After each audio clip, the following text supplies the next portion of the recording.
Hello, welcome to this lecture on YouTube and Google. We're talking about two platforms today.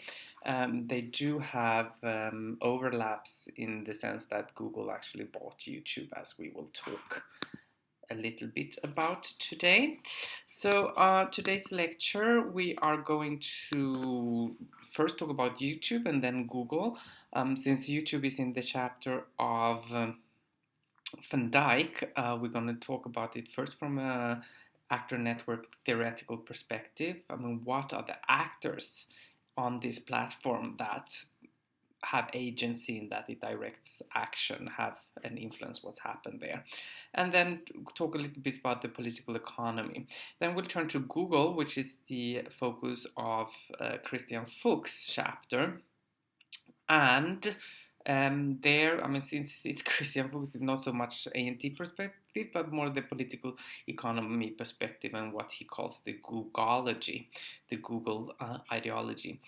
Also interesting here, since we're going to talk about YouTube first, is the guest lecture we have the 13th of October, which is particularly focused on the platform of YouTube, where the communication agency populates are trying to create interest for space, for natural sciences and space research in particular among Swedish teenagers or college students.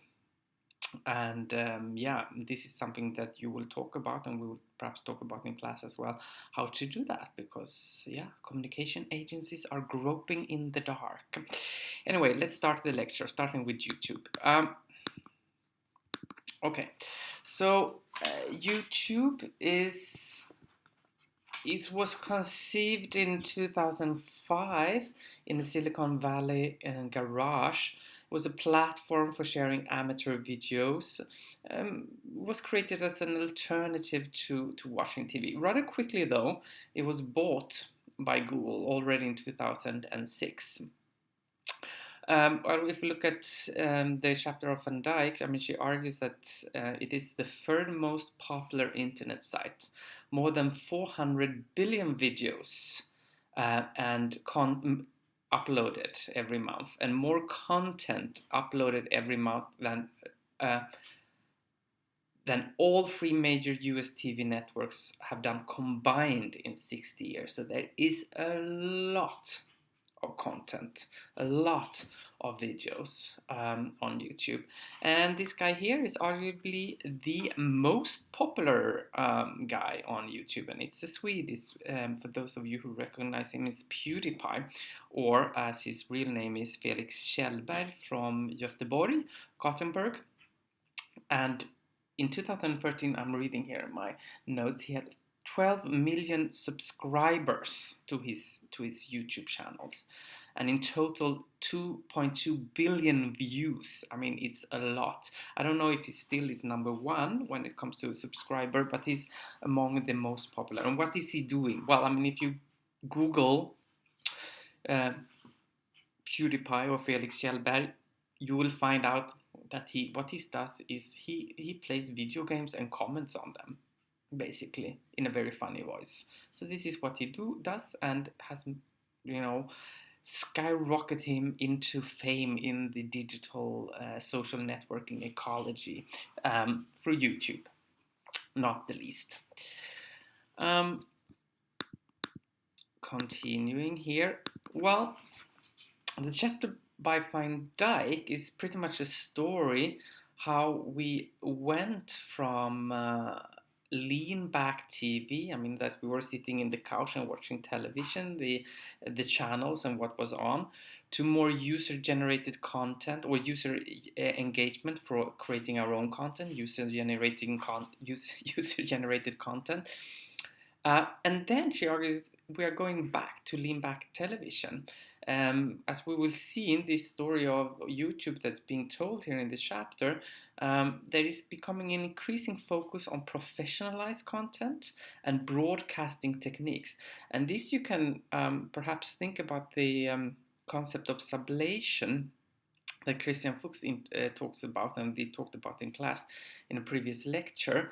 I mean, this idea that he takes from Hegel, that I mean, a practice can be preserved, abolished, but preserved at the same time by transcending it to something else, or perhaps in more easy word, you can both preserve a practice and change it at the same time. And what is preserved is perhaps the most important part, and what is changed is perhaps the most important part to change. So what we see here is that we are starting to watch YouTube videos as if we were watching TV. I mean, the introduction of channels in 2011 is a clear reference to broadcast television, and we also see the growing importance of professionalized content and Google Studios, etc. So by changing the practice of TV viewing, it has also preserved it. Okay, we are not using channels, we can choose what we watch.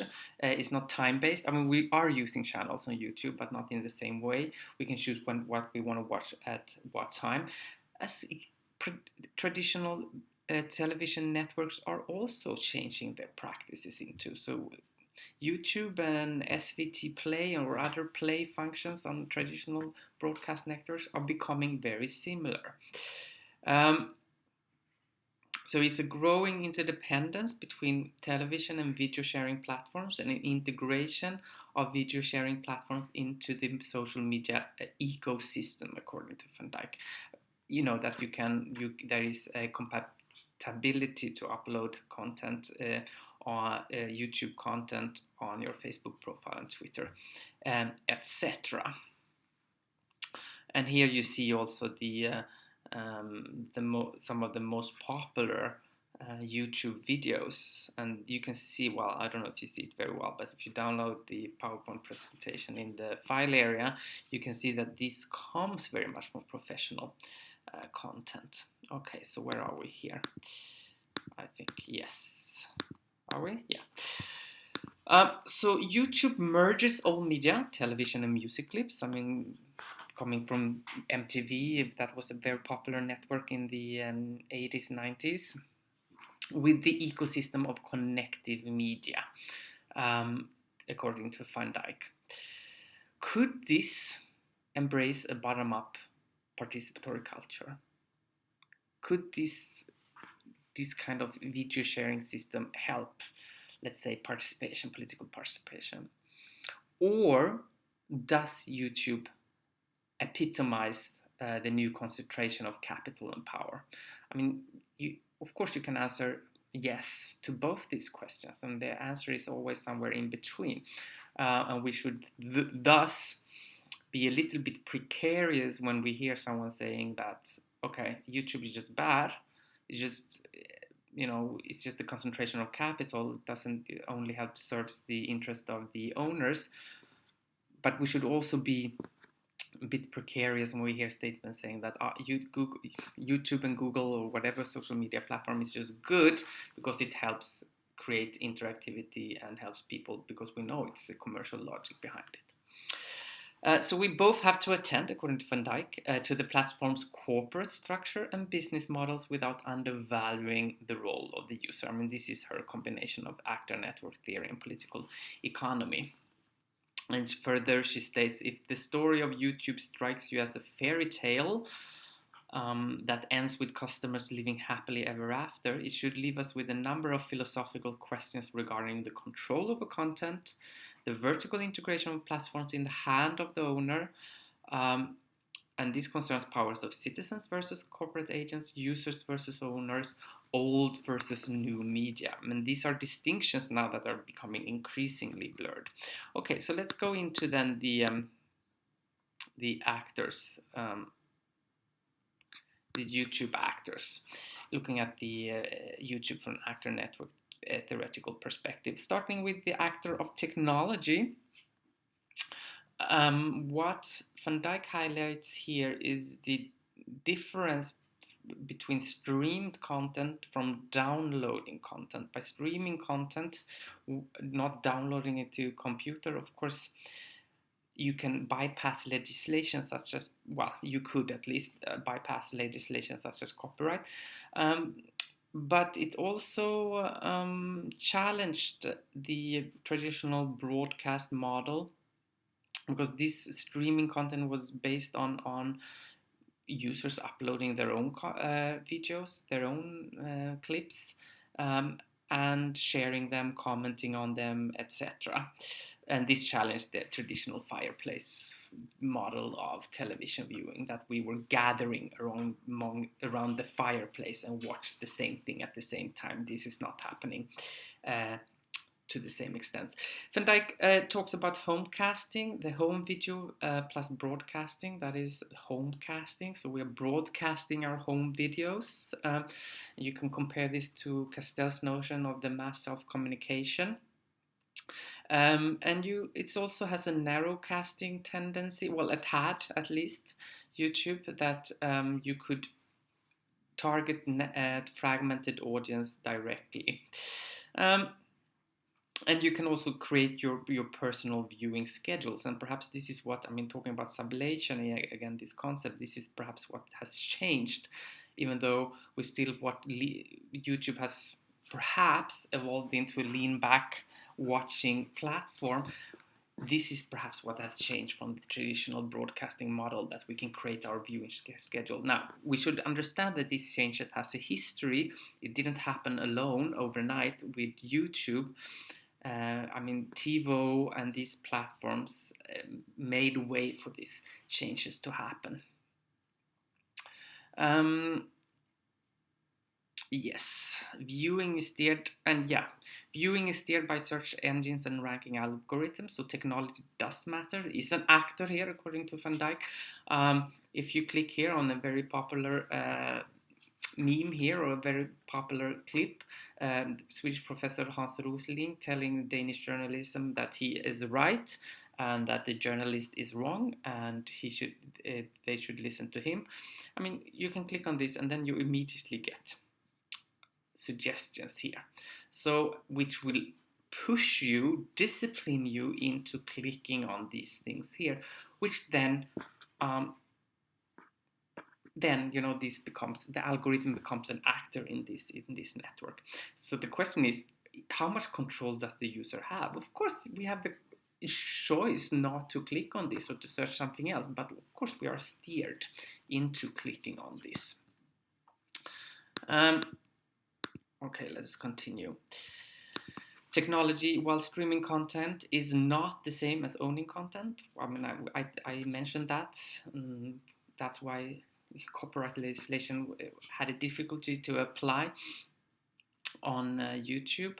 We make a difference between network private space and a private space. I mean, this is quite interesting, given the discussions we have had in class of the dichotomy between private and public, that many of you have argued is increasingly blurred. This is Van Dyke's way of dealing with that. What is not a private space is a network private space, where the network, of course, makes it semi-public. So this networked private space instead of a private space.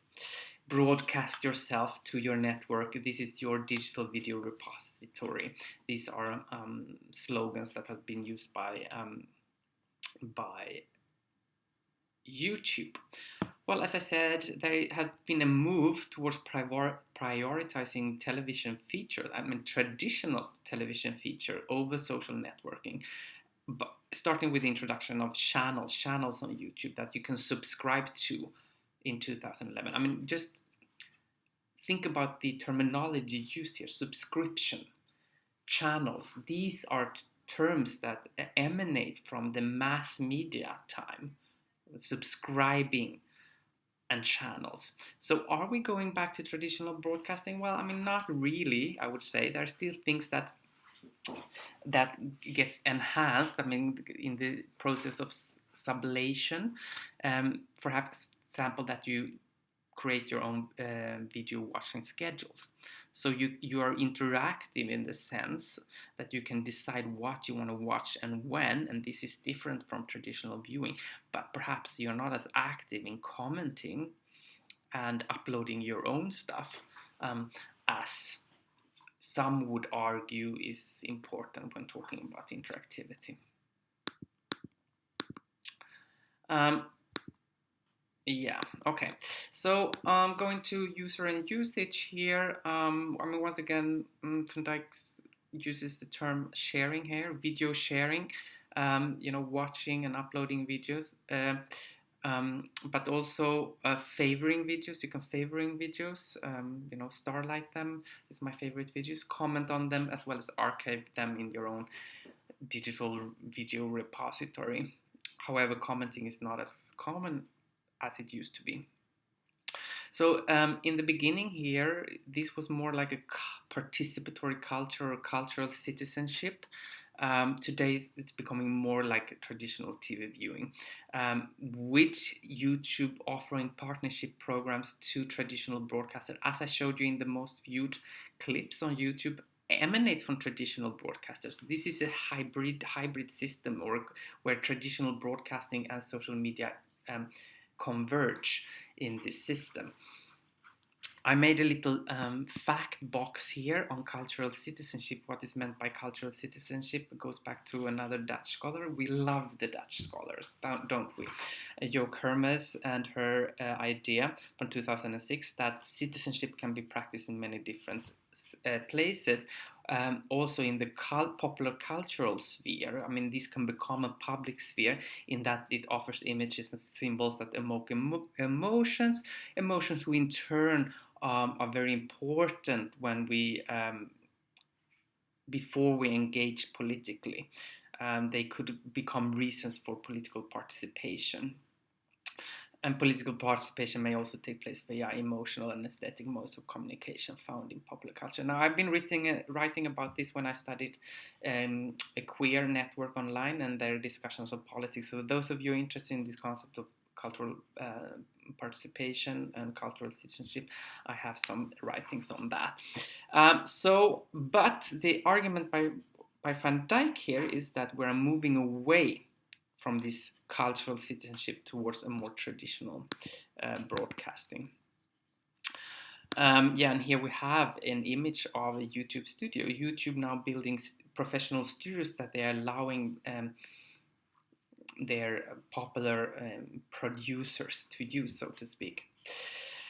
Also important to notice here that some users get a lot of content comments and are highly connected, but most are not. 4% of the users provide 73% of all content, and this 4% is not representative of in terms of gender and age, according to Van Dyck. And those who gain most views get a lot of help from YouTube tweaking an algorithm. And also, I mean, someone like PewDiePie has a partnership program with YouTube, where YouTube takes part of the advertising that's done on his channel. So they also, of course, have an interest. Both YouTube and PewDiePie has an interest in getting many views. So this can be, of course, tweaked with algorithms, etc. So we are not really talking about equal distribution, that everyone has the same chance of getting their content viewed. And users are more willing to watch than to log in and rate. So video sharing has become more like traditional video watching. Well, traditional in the sense that it's lean back, we're not as interactive, apart from creating our own video watching schedules.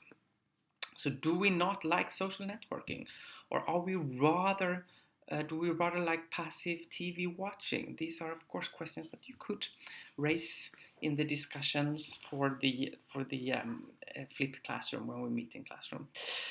So amateur uploading have become increasingly professionalized, not the least through YouTube offering them popular amateur producers to use their studios to record their shows. It's a hierarchical ordering of users into producers and consumers, stars and fans. So this is away from the community-based social network into more traditional TV viewing. Looking at the content and cultural form, these so-called snippets that they're called, that video fragments that get circulated online are a bit different from the traditional TV format, of course. And it's also important to note that a lot of the content uploaded on YouTube is so-called user-copied content, not user-generated content. So first of all, we have user-generated content is outnumbered by professionally produced content or generated content. Sometimes it's hard to tell. And we all, among the user-generated content, we have a lot of user-copied content. For example, this Star Wars kid, some of you know him, that he was practicing Star Wars, and then people found that funny, and they copied him. There have been other activities, planking and owling, that people do, and then it gets copied. I mean, this Charlie bit my finger video snippets that we talked about in class has also been copied.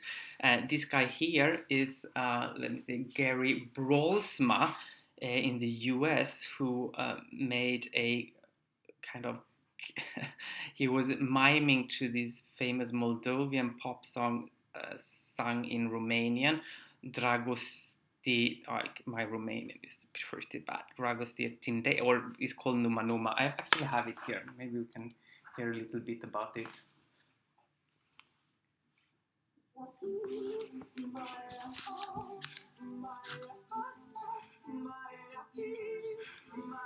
You don't see so much, but you recognize this song.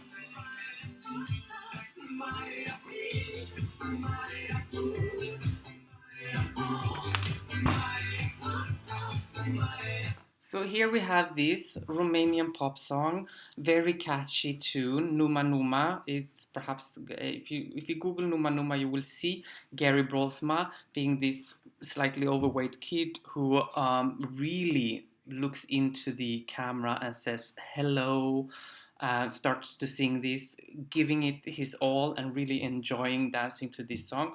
So and many people got inspired by that and started to do their own miming to this song. So this became a viral success. But this was user copied content. This was not user generated content in that sense.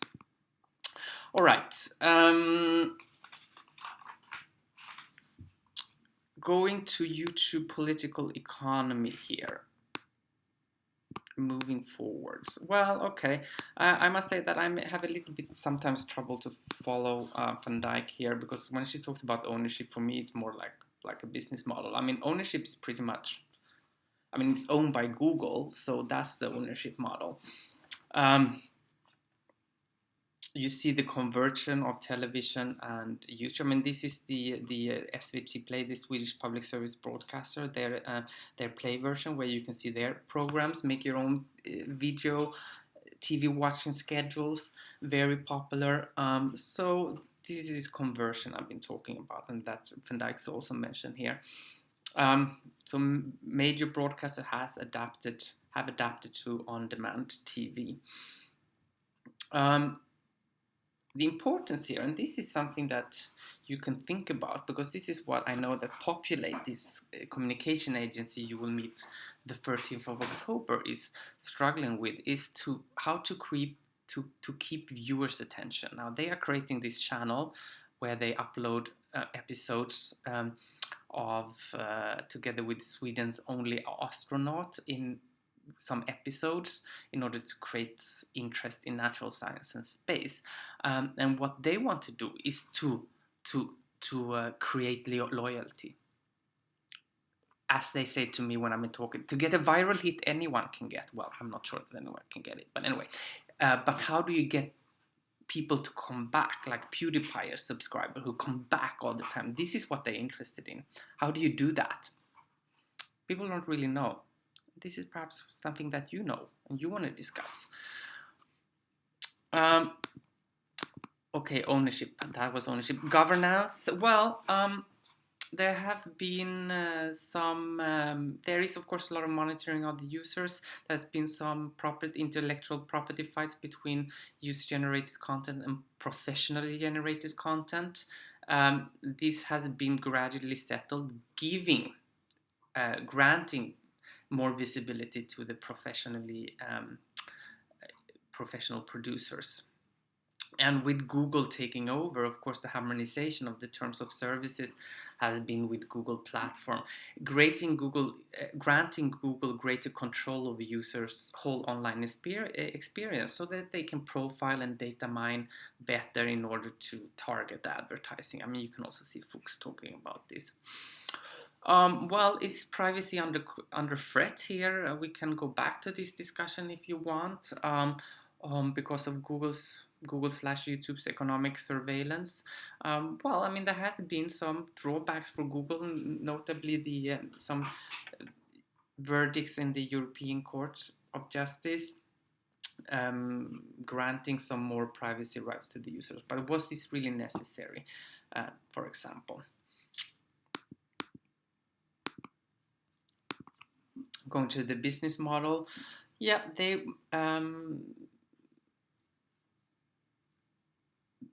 basically they make money through distributing personalized commercial messages to audiences. So this is how they make money.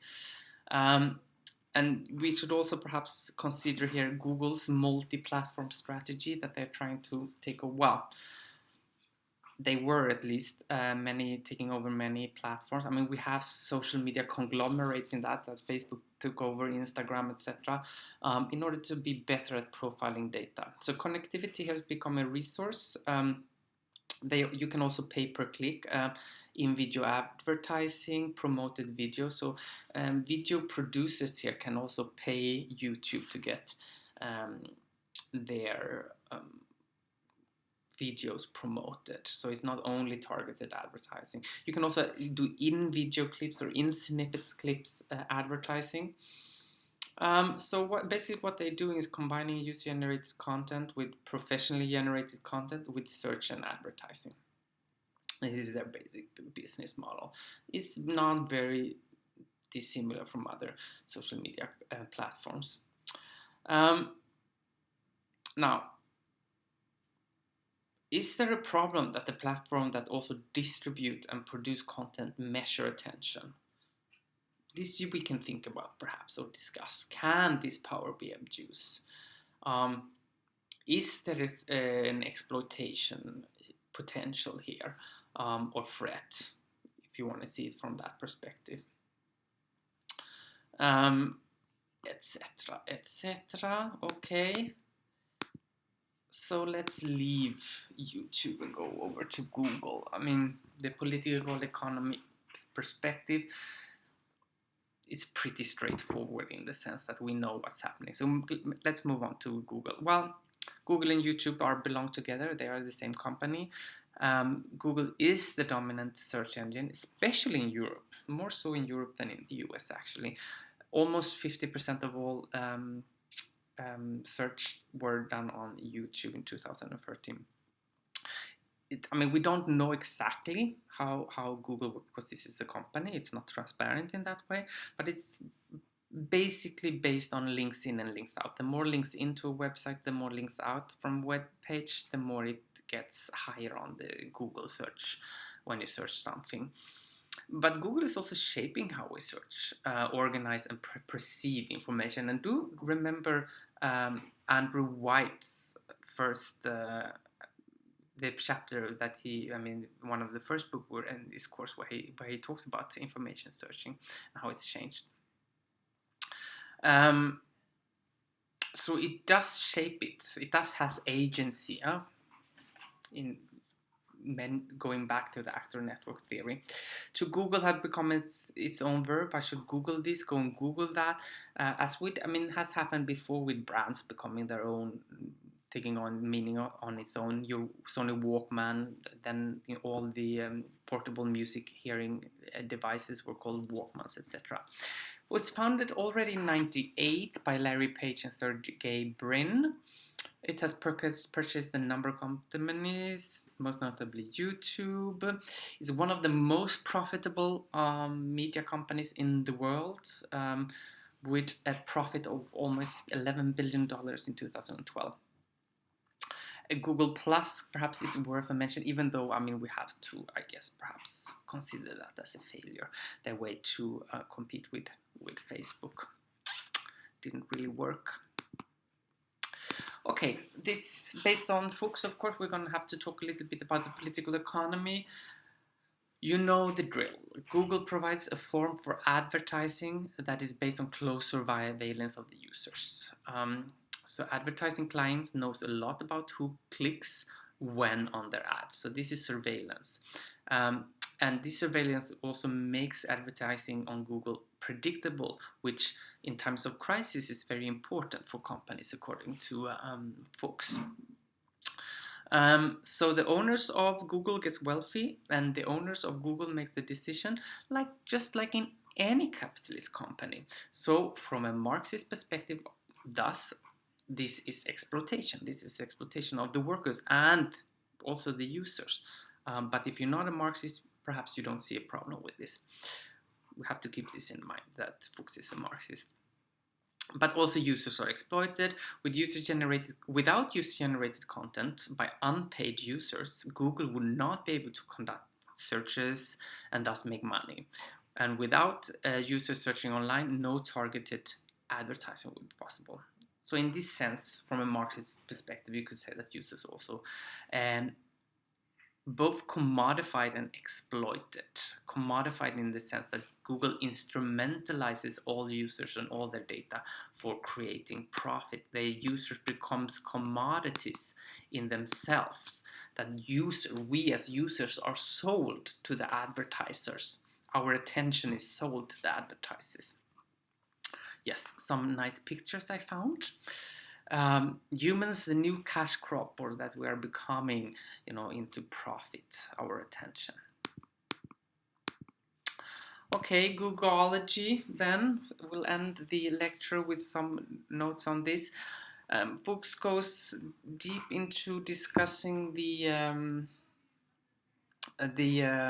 workers' conditions on Google. They have this 20% rule, that 20% of the time they can do whatever they want, which sounds very attractive. Not surprisingly, Fuchs doesn't see it this way. He sees this as that their playtime is turned into labor, because what Google, of course, expects from this is that during this playtime or 20% off time, they're expected to come up with new ideas, new application, new apps that they then can make money on. So their playtime becomes labor time. They become playborers, player plus laborer, yeah, and thus even more exploiting the labor.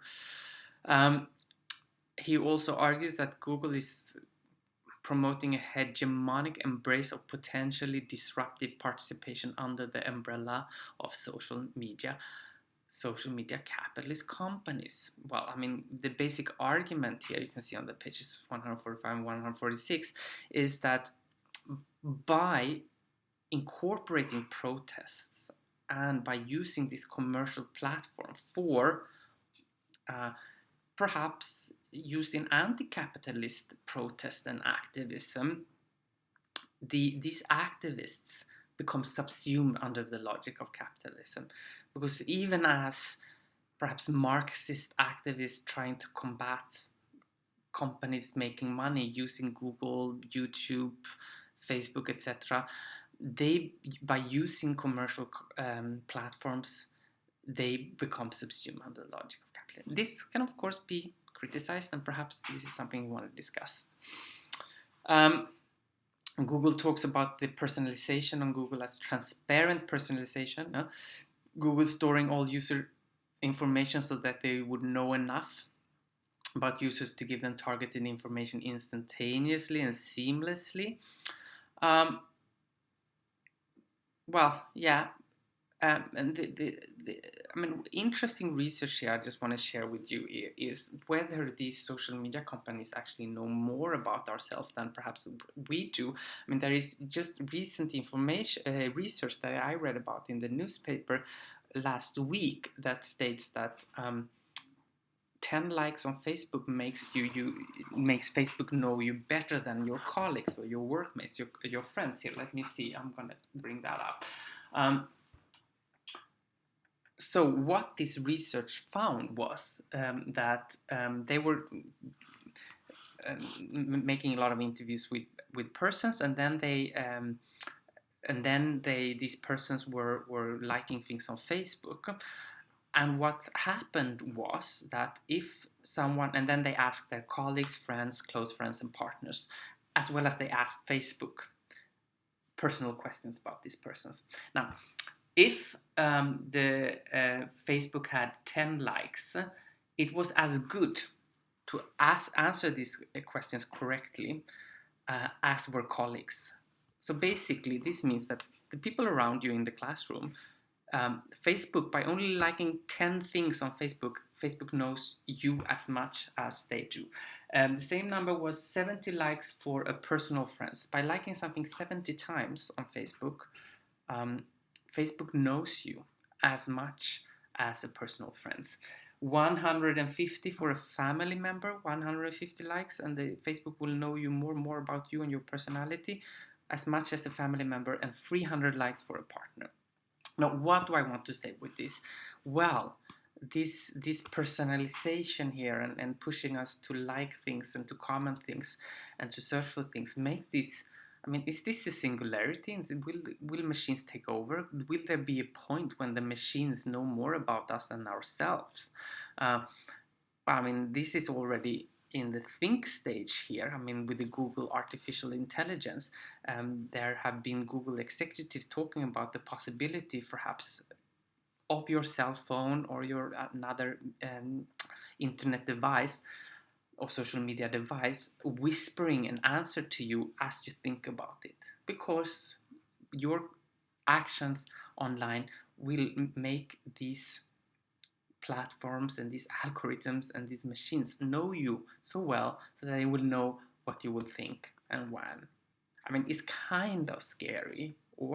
And you know, Stephen Hawking and other has talked about this, the singular. Well, not about this, but when we talk about the singularity, that the machines become smarter than ourselves, and that this is very scary. I don't know. Have we reached that stage yet or not? Okay. Fuchs also argues that Google is a symbol of technological solutionism, that the technical solution becomes a problem to basically everything, and that this is perhaps dangerous or not. Or internet fetishism, that internet become a panacea to all kinds of problems, like a global medicine to all kinds of problems we face. But can we view technologies independent from society? No, we can't. So we should avoid these kind of solutionisms and fetishism, because they are kind of deterministic in that sense. Society does not function as a machine.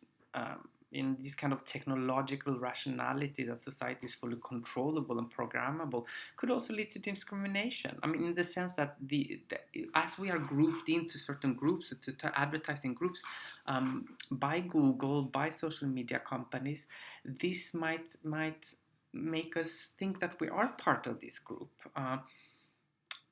We become ascribed characteristics of this group by the outer society, perhaps. If we start being addressed as, perhaps, let's take EU immigrants or Roma people in Sweden who are begging on the street, noting that, of course, not all Roma people are doing that.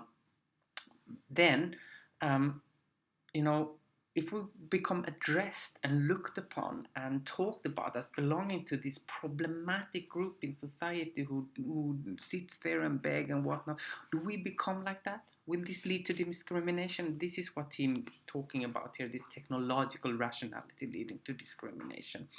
I mean, the question for you to think about here is, do you get influenced by the groups you are identified with? I mean, I give an example, very crude example. I was presenting a paper in a conference, I mean, in my youth, and one of the comments said, like, oh, I really like this cultural governance perspective you take. And I was like, ooh, I had no idea that what I was doing was cultural governance. But I started to think about that. I was ascribed this group. I started to look into it, and then and perhaps started to act like this. Or Google tell people what they should like and how they should understand reality, where they should go and what they should consider important. Now, of course, is this true? Have you as users lost your agency? I mean, remember that Van Dijk is using agency as a central aspect in her among her actors, not agency users. So perhaps we should remember when we read Fuchs the critique of Van Dijk of political economy here, that yes, there is a lot of actors that influence behavior and influence, and users is one of them. So yes, this is a commercial company, capitalist company, but this doesn't mean that users do not have agency and that they cannot resist the disciplining, resist on clicking these video links that they suggest us to do, etc. Okay, guys, thank you for listening. Now for the flipped classroom, as always, you upload with your name, please, in a format that I can read, PDF, doc, RTF file, or just write it into the little box there on Studentportalen. Was it something you didn't understand? Be honest to yourself. Was it something you didn't understand? What would you like to discuss here? I mean, I've suggested many things we could discuss here. And then I would like to add something here as well. I mean, if you would create, I mean, imagine that you would sit in a communication agency and want something to go viral on YouTube, for example. What do you think is the most important feature? And I will also want you to link this to theory. I mean, you have had a lot of theory. Connectivity is important, that people connect. Positive things get spread more. Facebook knows, or these companies knows us more than perhaps ourselves. I mean, you have a lot of information from this course and these lectures that you could use practically in thinking, in perhaps when you go out and work in the so-called real world, on social and communication agency. So if you want something to really spread on YouTube, a snippet, a video clip here to go viral quickly, what would you say is the most important thing for this to happen? And I want the reference to the theoretical perspective, to something that's been mentioned in this course. Is this clear? What did you not understand? What would you like to discuss? Based in theory or something that we have been talking about in this course, what would you say is the most important feature of something? What would be the most important to make something go viral on YouTube? All right, see you. Bye.